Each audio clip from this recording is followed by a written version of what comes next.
It's time to stitch the farmhouse on the PRIM quilt.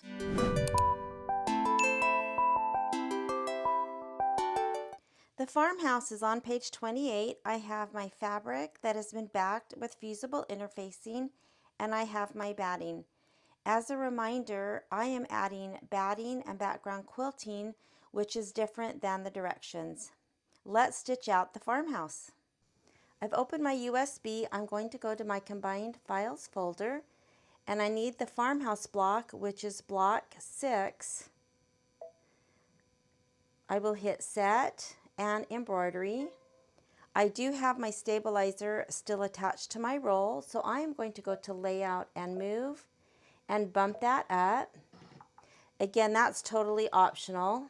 I am going to select OK and then go to the minus plus needle. I am going to stitch the placement for the batting. I'll place my batting and tack it down. I will again have to manually stop my machine after the batting is tacked down. I will place my fabric, tack it down, and run the background quilting.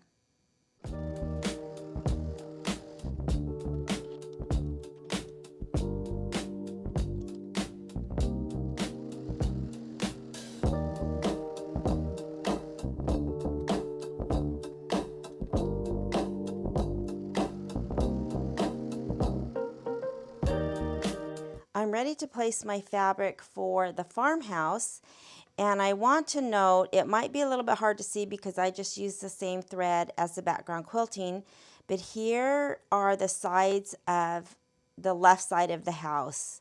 And if you look at my fabric, it's really not much wider, and I need to line up this right side of my fabric right along the line. And so if I would do that, then you can see right here I have plenty of room to tack down and then trim.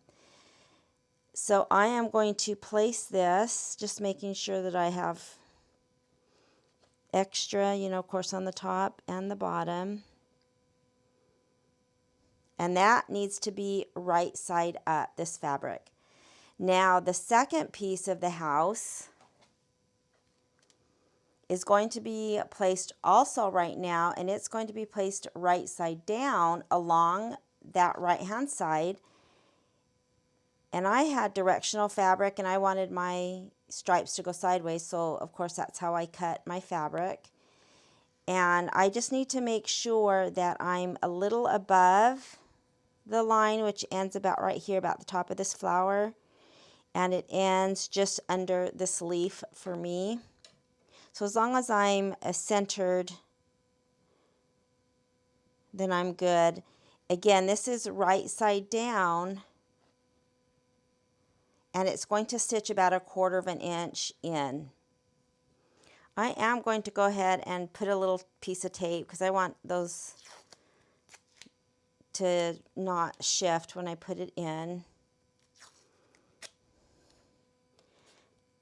Now looking at the picture or the directions, it looks like the first piece that I put down, you might have a bigger piece. I might have miscut mine because mine line up, and this shows that it's wider, but as far as tacking it down, I should be good.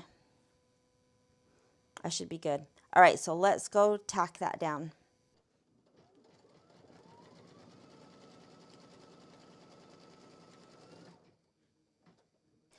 I'm going to take this tape off, and I have a little cutting mat that I'm going to slide under, because what I want to do is I want to fold this fabric over. I am going to finger press, and I am going to seam roll that just to keep it down. You could even, if you wanted,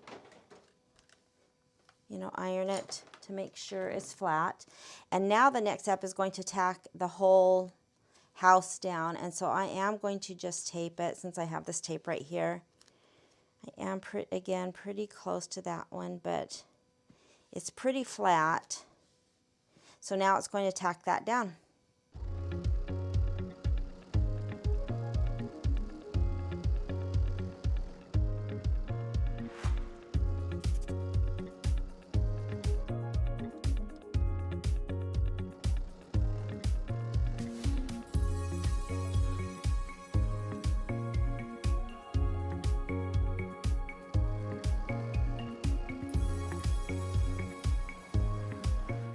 Now I just decided to wait to trim all of my appliques.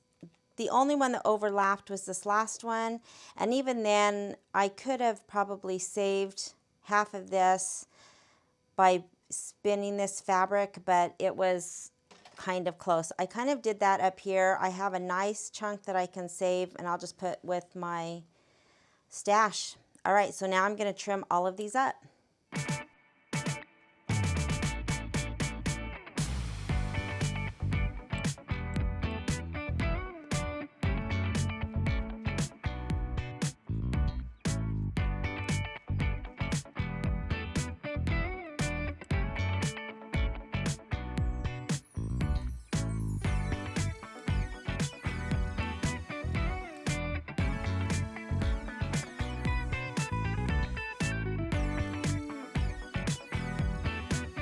All right, the rest of this block is all embroidery.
I am done. The last is this crosshairs, but for some reason the little crosshair picture is not showing up for me, so I'm not sure why. I see it here and I see my little plus sign, and I can tell that I have a few more stitches to do, but I'm really not sure why it didn't show up over here.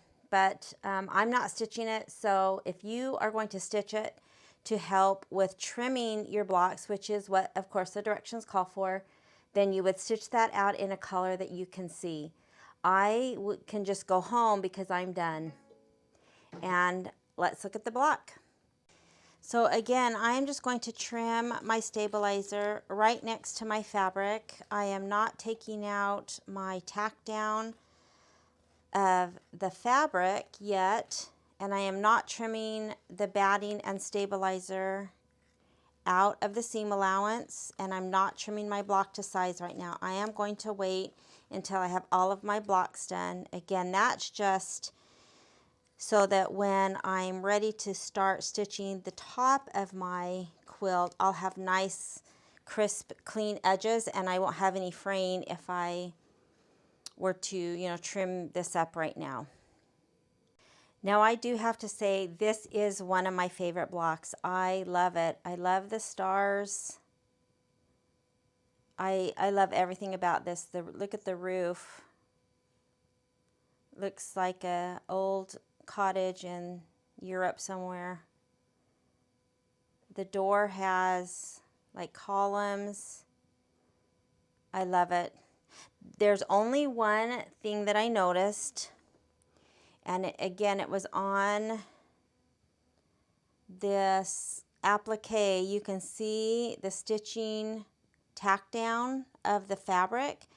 It didn't quite cover it. I'm not sure. I didn't have any problems with the rest of the vase, the moon, the house.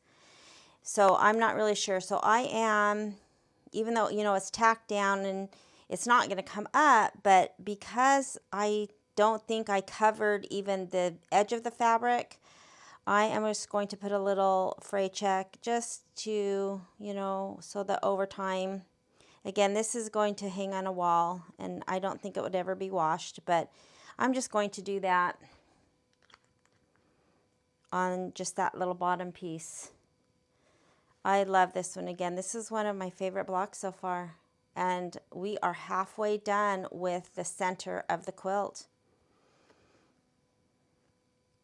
Look at the little chimney. They look like bricks. I love it.